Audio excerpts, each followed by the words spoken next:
Hello and welcome to another week of Soap Secrets. Now, Victoria Wilson is joining me today. Hi, Victoria. Hi, Hannah. Okay, so a shocking week for Kylie and Holby, isn't it, this week? Yes, yeah, you could say that. Bless her. She's so sweet, and she just inadvertently gets involved in all this stuff. So basically, this surrounds Lucky. If we remember, so she was whacked over the head by Jenny Sinclair and left. She was put in a coma, and she's been left basically paralysed from the neck down. And she's decided that no life is better than living with disability, and she's adamant she wants to die.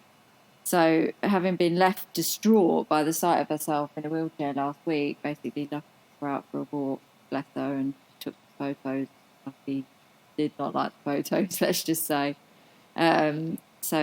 Tetraplegic Lucky she's struggling to be positive about her future, and she is even more determined to sort of fulfill her wish to end her own life in next week's episode. So the episode begins with a flashback.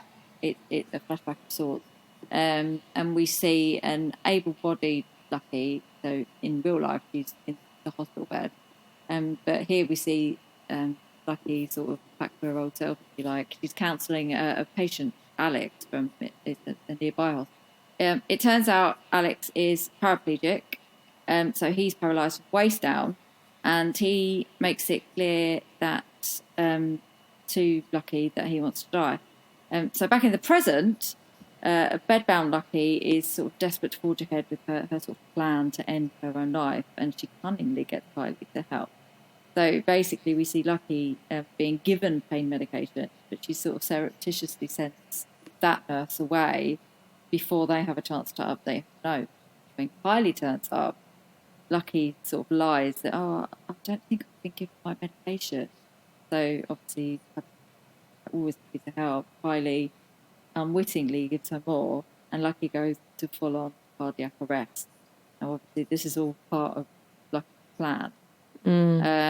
Fortunately, thanks to a swift response from Lucky's loyal friend and colleague, Max Gary, a crisis is averted.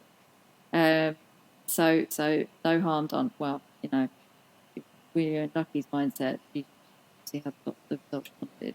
But anyway, that's by the by. Kylie later tries to sort of lift Lucky's spirits by arranging a visit from none other than Alex.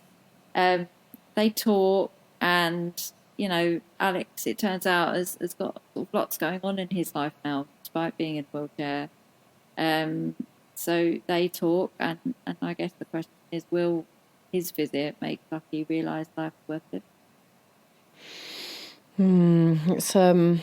It's such a difficult one. It's such a sensitive subject. I think it will, resonate with lots of people that have been through something as severe and as, life changing as that.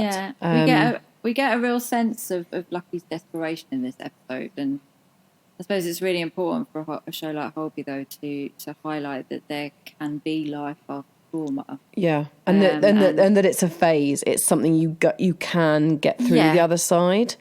Yeah, it's almost like a grieving process, I suppose. I think she that in the episode, but that there, as I say, there can be life after trauma, and it's important that Holby shows that, and it does seem as we get to the end of the episode that maybe Lucky realised. And it's Josh's birthday, isn't it? Now this storyline has kind of been going on for a little while. He's just the dad to these premature twins, and it's really tough for him and everything. And last week we discovered that he had bulimia as a teenager. Now there's always been an undercurrent, and we haven't really been sure what it is, but now that's come to the fore. But is that's something that's sort of continuing this week, isn't it? Because we're kind of wondering whether this bulimia will be triggered again. Well, it was touched upon at the very end in a conversation between Josh and his mum, Elaine, and it was kind of mentioned, and you were like, oh, okay. Well, in this week's episode, we kind of see it to its sort of fullest extent. Obviously, as we know, like Holby has never been one to shy away from sensitive issues. And this week they do very much put bulimia under the spotlight. As you say, like, over the past few weeks, we've sort of seen Josh really push himself in all areas of his life, whether that's Doctor on Darwin or as a new father to the premature twins that you mentioned. And obviously he's training hard, like running with Eli. So he's just trying to be this perfect. But as we see this week, there does seem to be a lot more behind sort of Josh's desire to always be in control. And we do see that this week. Basically, the episode begins with we learn it's Josh's birthday, and Anne laid on this surprise sort of celebration spread outside the hospital, complete with enormous birthday cake. Josh sort of seemingly reluctantly takes a huge bite. You think, come on, Josh, it's birthday cake and chocolate as well, like what a gift. But he takes a bite, and then we sort of realise what's going on as these scenes are cut in with others of Josh making himself sick. It's not too gross, so it's okay to watch while you're having your dinner, people. But anyway, I'm glad you tell us that. yeah, it's not one for me. I always end up watching previews over lunch, but anyway, I digress. So he's obviously trying to hide his disorder. That's a major part of bulimia. We believe. And he's still trying to be this first-class doctor, but he's clearly distracted. And Eli can see that. And there's a scene that it sort of it impacts how he treats his patient of the day, sort of an ex-boxer. He thinks she's sort of hiding something. And Eli tells Josh, obviously, in relation to this patient, if people need to want help to get help.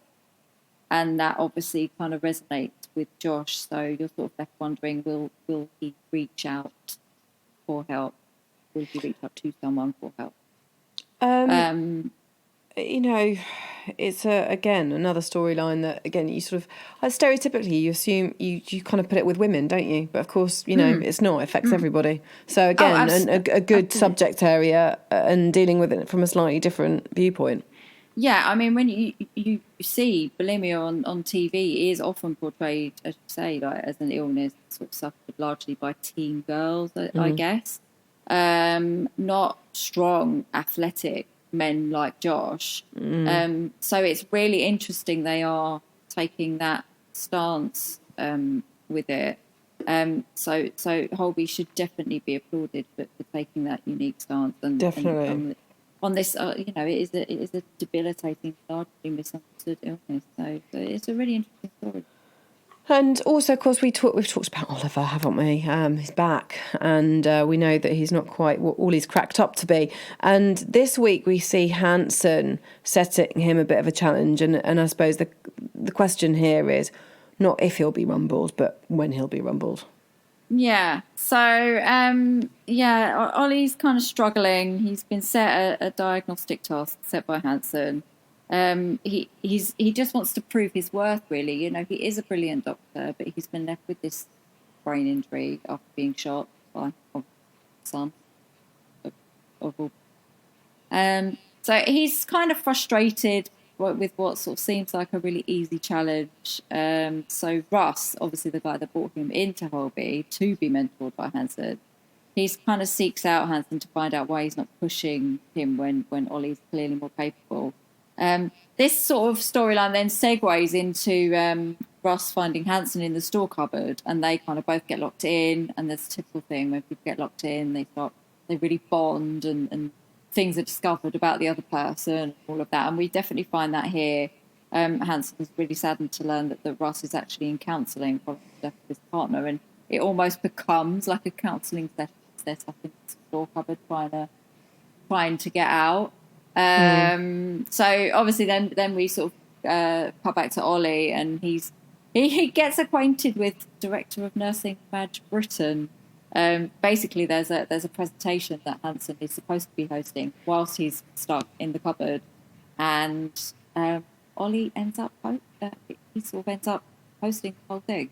So whether can he rise to the challenge, I guess we'll find out, and obviously will Hanson take him on as a mentee? We'll have to see. I think to reassure fans, I do think Ollie will be able.